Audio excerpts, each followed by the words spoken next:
দেশের প্রাক্তন প্রধানমন্ত্রী ডক্টর মনমোহন সিংয়ের মৃত্যুতে ভারতবর্ষের রাজনীতিতে যে শূন্যতা তৈরি হলো সেটাকে পূরণ করা অত্যন্ত দুঃসাধ্যকর হয়ে উঠবে। তিনি শুধুমাত্র দেশের প্রাক্তন প্রধানমন্ত্রী নয়, তিনি একজন দক্ষ অর্থনীতিবিদও ছিলেন। দেশ আজকে একজন সিনিয়র মোস্ট পলিটিশিয়ান এবং সাথে সাথে একজন দক্ষ অর্থনীতিবিদকেও হারালো।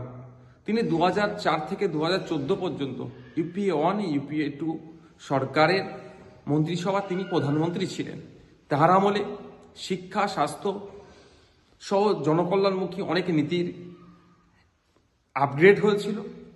আরটিআই অ্যাক্ট থেকে শুরু করে ফরেস্ট রাইট অ্যাক্ট থেকে শুরু করে বিভিন্ন আইনেরও এস্টাবলিশ হয়েছিল। আমরা আজকে ডক্টর মনমোহন সিংয়ের পরিবারকে সমবেদনা জানাচ্ছি, তার স্মৃতির প্রতি বিনম্র শ্রদ্ধাও জানাচ্ছি।